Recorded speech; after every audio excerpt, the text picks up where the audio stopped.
Good evening and welcome to TVM-News. Today is Wednesday, April 5th. I'm Alex Weidner. And I'm Kaitlin Korgeski. This week we bring you the latest news events and sporting highlights, all in the Marywood-University community.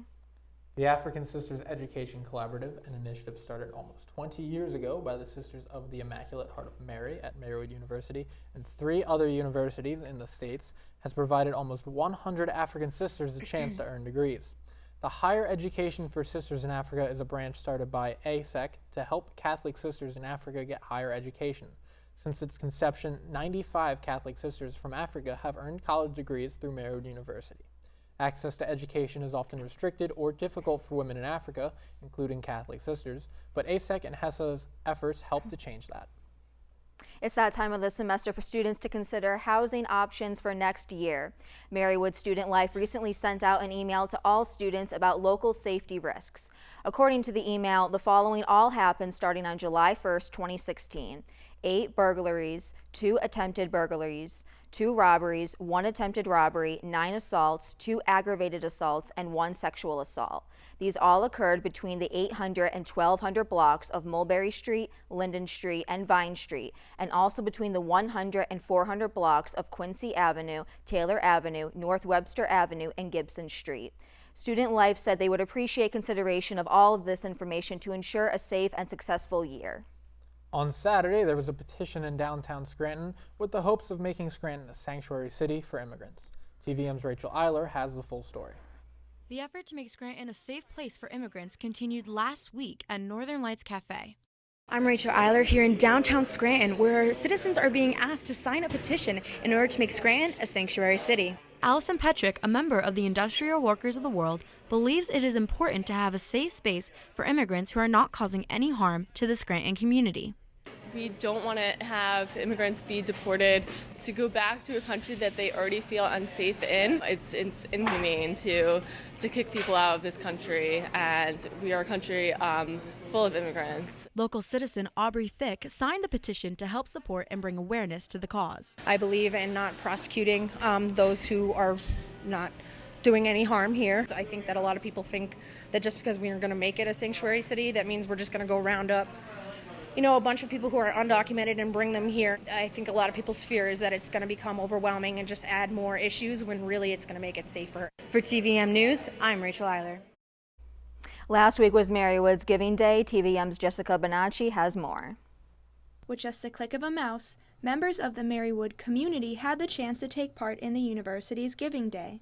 As well as donating online, those on campus were able to donate in person. A Press One phone campaign also encouraged community members to donate over the phone. The original goal of Giving Day was to receive 330 donations. We're trying to make it a significant day in the history of Marywood. We're trying to start a new tradition here, a day of giving. So we're looking to brand this every spring as the Giving Day for Marywood. An email to students from President Sister Mary Persico said that the donor total was nearly 600 at the end of the day. Sister John Michelle Southwick shared why she thinks Giving Day is important for Marywood. I think it encourages school spirit. I think it encourages community, and I think that's what we're all about. For TVM News, I'm Jess Bonacci. Marywood's Housing and Residence Life office is opening its doors to commuters this spring. In an email sent to commuter students, Director Ross Novak announced an opportunity for commuters to rent a room on campus for a discounted rate during the last weeks of the semester. With finals coming up, students will be studying and preparing, and allowing commuters to stay on campus makes access to study rooms, Wi-Fi, and campus resources easier without the hassle of a commute. The rental period lasts from April 17th to the end of finals, and with a discounted rate just under $500, rooms are on a first-served basis. The Student Government Association needs volunteers to help clean up the campus for the start of spring. The Day of Caring will start on Friday, April 21st from 1 to 6 p.m. Sign up no later than Tuesday, April 11th on Marywood's website. The first 100 participants will receive a free t-shirt, work gloves, and a water bottle. Such tasks will include planting bushes and flowers around the campus and cleaning up anything left over from the winter. Pennsylvania Governor Tom Wolf honored 28 Pennsylvania women for their service to the country, and Marywood's Christine Black was one of them. Black is the director of Marywood's Military and Veteran Services and served in the U.S. Army for 9 years. This was the second annual Day of Recognition for Women's Services held in honor of Women's History Month. The event was led by Governor Tom Wolf, First Lady Frances Wolf, and the Pennsylvania Commission for Women. We'll be right back with Carly on what events and entertainment are happening at Marywood now, right after this short break.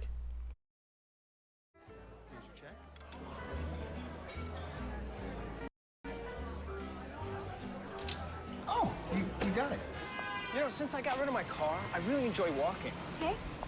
Got it. No? Getting pulled over for buzz driving could cost you around $10,000 in fines, legal fees, and increased insurance rates. Oh, you're home early. You live with your mom? That'll set your game back a few years. Buzzed, busted, and broke. Because buzz driving is drunk driving. Okay, so what would you bring to my company? What do you need? I need problem-solving skills. I got through high school without a car, a phone, or a computer. No college degree, though. Not yet, but life's taught me a lot, and I'm ready for more. Well, you're not the typical kind of candidate that I hire. But you are exactly what I'm looking for. Your company could be missing out on the candidates it needs most. Learn how to find a great pool of untapped talent at gradsoflife.org. Look at you. You're at the top of your game. You're unstoppable. Nothing can throw you off track. Wait, is that your car? Uh-oh. Yeah, I saw that coming. That will throw you off track. You're looking at around 10 grand in fines, legal fees, and increased insurance rates. Let's try this again. Smart move. Because buzz driving is drunk driving. They call me Prince like I'm royalty or something. But the places I've lived ain't no palaces. So I don't need grilled salmon or a new scratching post. Just give me a cardboard box and a can of tuna and we're good. You can even change my name. I'm cool being the kitty formerly known as Prince.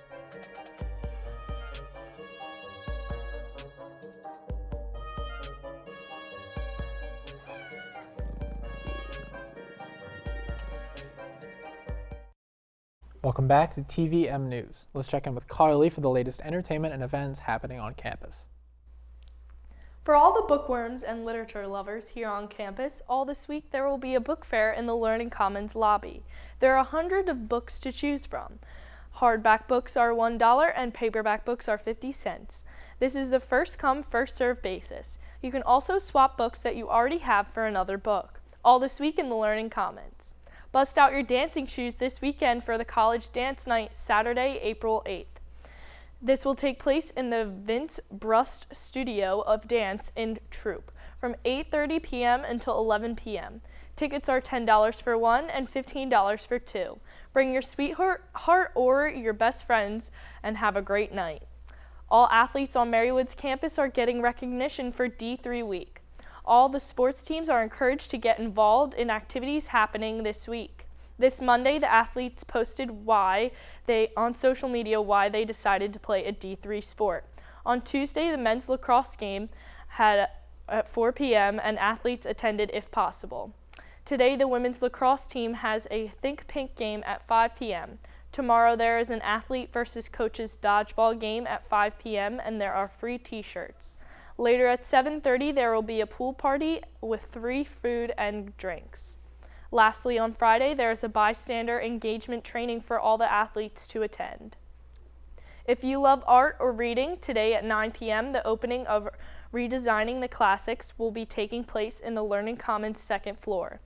This poster collection, created by graphic design and illustration majors, brings together the art and literary worlds. The artists of the work will be there also to talk about their work. If you need a laugh or something to cheer you up, the Mr. Marywood competition is back on campus. The male beauty pageant with a comic twist will be next Tuesday at 8:30 p.m. The event is run by the Music Therapy Club, and the club has the event multiple times before and it is a crowd favorite. The men compete in a variety of categories and the judges will crown the next Mr. Marywood. Don't miss the unforgettable night full of laughter. That's all I have for this week. Tune in next week for more at Marywood Now. Coming up, we have the latest on a woman who died after running the Scranton Half Marathon last weekend, and more national news right after this break. They call me Prince like I'm royalty or something. But the places I've lived ain't no palaces. So I don't need grilled salmon or a new scratching post. Just give me a cardboard box and a can of tuna and we're good. You can even change my name. I'm cool being the kitty formerly known as Prince.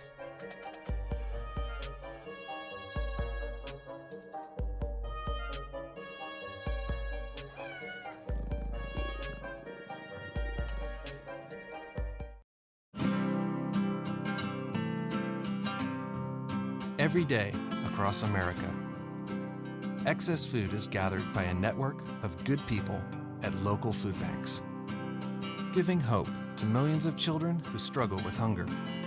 They've earned their wings, and you can too. Together, we can solve child hunger. Support Feeding America and your local food bank at feedingamerica.org. They told me a bottle couldn't dream. That I would never become a superhero.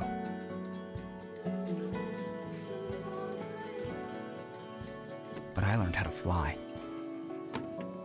Just to come back in a new disguise and be the hero that I've always wanted to be.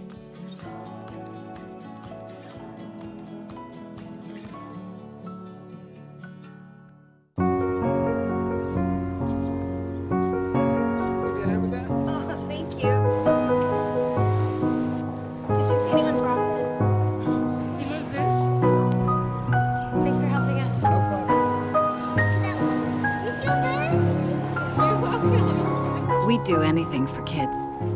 Yet 1 in 5 children in the U.S. struggle with hunger. Help end childhood hunger near you. Learn how at feedingamerica.org. Welcome back to TVM-News. A 36-year-old woman died after running the Scranton Half Marathon last weekend. Lindsay Daugherty was pronounced dead at Geisinger Community Medical Center after collapsing at the finish line on Sunday. The cause of death was not known at the time. An autopsy was performed on Monday, showing that Daugherty suffered an intra-abdominal hemorrhage. A parental battle over a little girl in South Carolina is moving to the State House.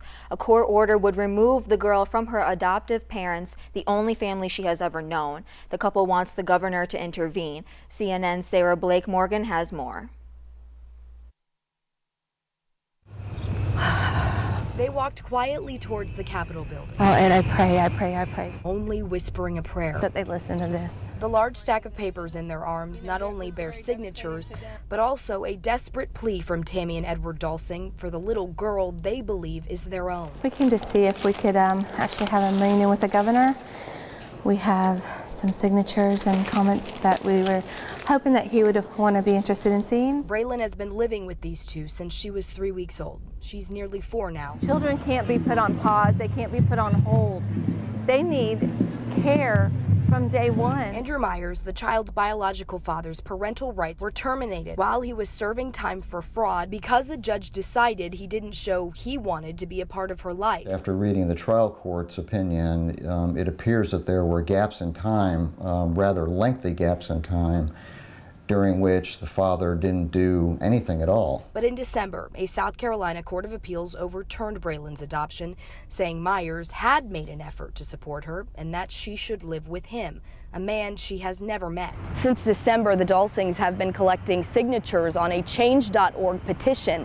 Today, they delivered 10,000 of them to the State House here in Columbia. And while the governor was not available to meet with them, the lieutenant governor did. The Court of Appeals vacated our adoption of our daughter, and that's why we're here.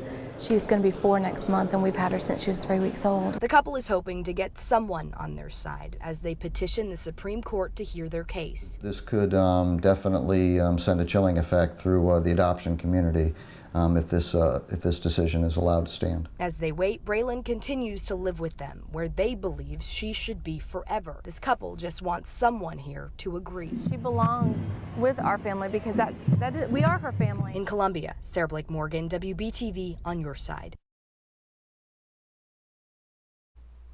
Possible arson. Earlier this week, a fire caused Interstate 85 in Atlanta, Georgia to close down.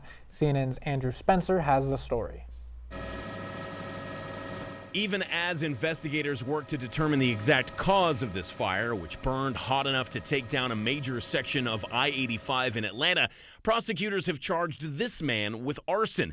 Basil Ellaby appeared in court on Saturday. The judge presiding over his case stressed how astronomical the cost of fixing the interstate will be. My second inclination on thinking about it was that some compensation to the victims would be appropriate. But again, even at $1 a person, that would amount to several $1 million. Investigators believe Ellaby is homeless. They say he set the fire intentionally, but they haven't said why or how. The judge set bond at $200,000. If Ellaby is convicted of first-degree arson, he would face up to 20 years in prison. Crews have already started the long process of clearing all the debris. Transportation officials stress this is a very big job, and it will not be finished quickly. This will take at least several months to get this rebuilt. Again, that's over 700 feet of bridge that has to be removed and totally rebuilt. I'm Andrew Spencer, reporting. Weird events have been happening aboard U.S. Navy fighter jets FA-18 after pilots complain of not enough oxygen and some even suffering from psychological episodes. Investigators have been looking at 382 cases and have deemed that 130 of them involved in oxygen contamination, and 114 of them showed a failure of the jet's cabin pressure. However, the final cause has not yet been determined. As a result, the U.S. Navy is giving additional training for their pilots so they can detect early signs of such a problem and seek help faster. An attack in St. Petersburg, Russia has left at least 10 dead and dozens more injured. An unidentified explosive device was planted on a train car, was detonated in a tunnel between two stations, and a second device was found and disarmed. Russian authorities are investigating the attack, and terrorism has not been ruled out. United States President Donald Trump condemned the attack and had this to say. Terrible. Terrible thing. Happening all over the world. Absolutely a terrible thing.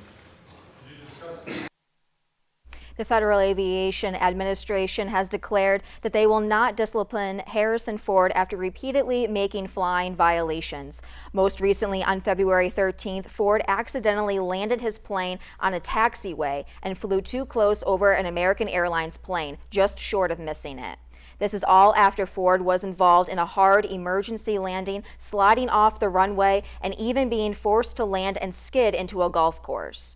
The FAA is reportedly allowing Ford to keep his pilot's license and will not receive any restrictions. According to his attorney, Ford has had his pilot's license for 20 years with 5,000 hours logged in flying time. We'll have the 7-day weather forecast and more right after this short break.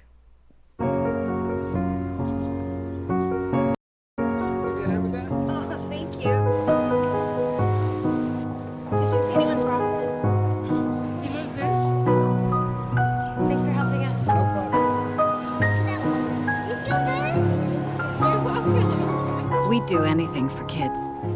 Yet 1 in 5 children in the U.S. struggle with hunger. Help end childhood hunger near you. Learn how at feedingamerica.org. I've got a job to do today. I've got a job to do today.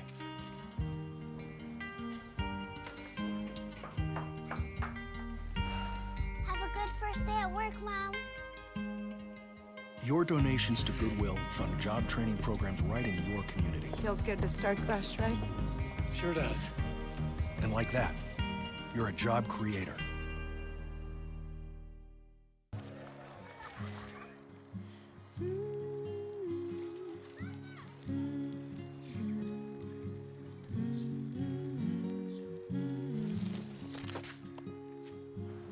Of all the things you've done with your bike, donating it to Goodwill may be the most incredible of all.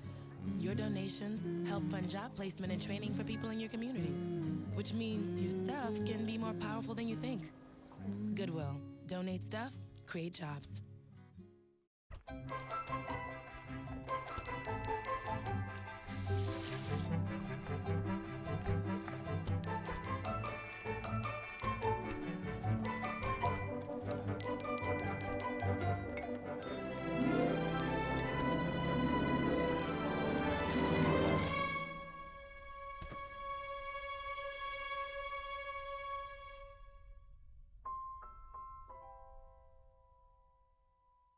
Welcome back to TVM News. Let's check in with Sam on the Scranton area weather forecast. This is Sam Dauenhauer with your 7-day Scranton, Pennsylvania weather forecast. Today we have some cloud buildup leading to sporadic rains tonight with the possibility of thunderstorms later in the night. Our current high is 62 degrees, our low 44 degrees. Tomorrow windy and cold as well as some heavier rains that may cause some flooding in low places or poor drainage areas.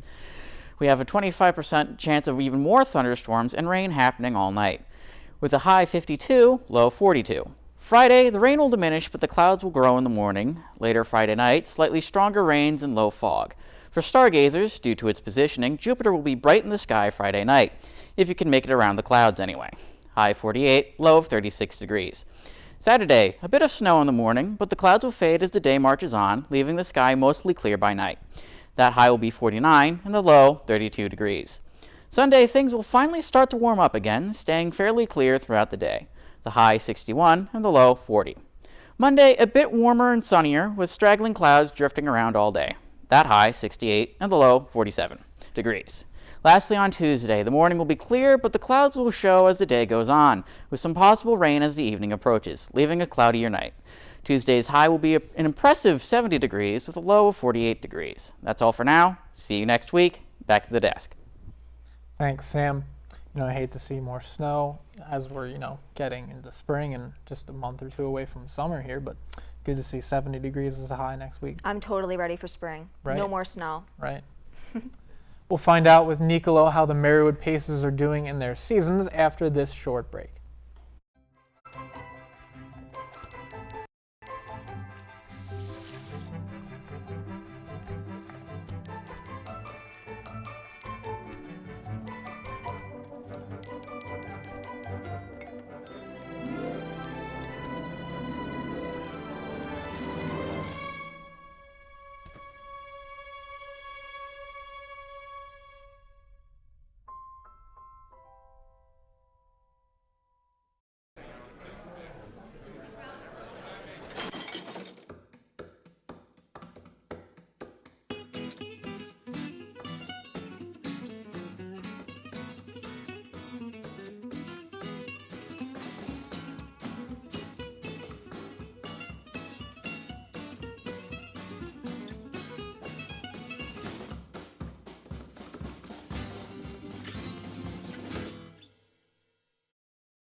Adventure can be found anywhere, but the best place to start is in the forest. I spy something beginning with S. Snow? No. Snow-covered trees. Nothing to do with snow. Head outside to discover incredible animals and beautiful plants that come together to create an unforgettable adventure. Wow. So grab your loved ones. Don't even. And explore a world of possibilities. Come on, this way. Visit discovertheforest.org to find the closest forest or park to you.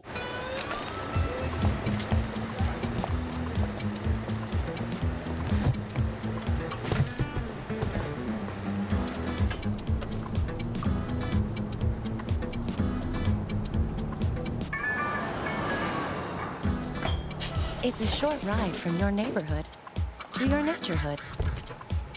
To find a neighborhood park or green space near you, visit discovertheforest.org. Welcome back to TVM News. Let's check in with Nicolo with Marywood and National Sports. 21 student-athletes were inducted into the second class of the Chi Alpha Sigma Honor Society by the Marywood Athletics and Recreation Department. Inductees were honored at a luncheon and ceremony for their induction into the National College Athletic Honor Society. 2006 Marywood graduate Amanda Marcagiani was the keynote speaker. Josie Gallant, an inductee of last year's Chi Alpha Sigma class, received the senior medal at the ceremony as well. Marywood's men's tennis team served its competition this week by defeating Keystone College and Rosemont College to break into the win column. The week started off last Wednesday with a 9-0 shutout victory over Keystone. Highlights from the match included Brian Scholl's 6-0, 6-0 first singles victory, and John Shebby won his third singles match 6-0, 4-0. In the second match of the week, the men walked away with a 7-2 victory over Rosemont College, including Scholl and Shebby turning in dominant wins again. The Pacers sit at 2-5 on the year with a 2-2 record in conference play. The baseball team lost their home opener 11-1 in 6 innings against King's College last Thursday, but followed that up by splitting a doubleheader against Newman University on Sunday. The first contest ended with a score of 9-8, while Newman won the second game 8-10. The team followed that split with a 9-1 loss to Newman on Monday. Highlights from the Pacers' win from the week included Jake Schuster's 3-for-4 game with a double and a run batted in. The softball team split their doubleheader against Cabrini University on Sunday, losing 12-4 in the first game and prevailing 10-9 in the second game. The Pacers followed that split by splitting another doubleheader, this time against Gwynedd Mercy, with a win of 8-5 and a loss of 8-7. Highlights for the week for the baseball team included third baseman Lauren Labs being named to last week's Colonial States Athletic Conference honor roll for her 3-for-6 effort with a home run and 5 runs batted in during the doubleheader against Cabrini University. The men's and women's track and field teams were in action for 2 meets this week. The teams competed at Weidner University and Alvernia University. The track events were held at Weidner, while the field events were contested at Alvernia. While there was no team score kept at Weidner, the men finished in 3rd place, and the women placed 4th in a 7-team field at the Alvernia meet. More school records were broken this week as well. Nick Marola won the discus event and broke a school record in the shot put while placing 3rd in the event with a throw of 40.02 meters. Michaela Smith broke her own school record in the hammer throw with a throw of 34.9 meters. As for the track events, Tyler Shadow set a new school best in the 100-meter dash with a time of 11.36 seconds and tied his own high jump record with a jump of 1.85 meters. The track and field teams will be in action against Moravian College this week. The men's lacrosse team went 0-3 this week, dropping matches to King's College and Gwynedd Mercy University by scores of 9-6 and 8-4, respectively. Then just yesterday, Susquehanna University's comeback effort was successful against the Pacers. Susquehanna rallied from a 3-goal deficit to prevail 10-7.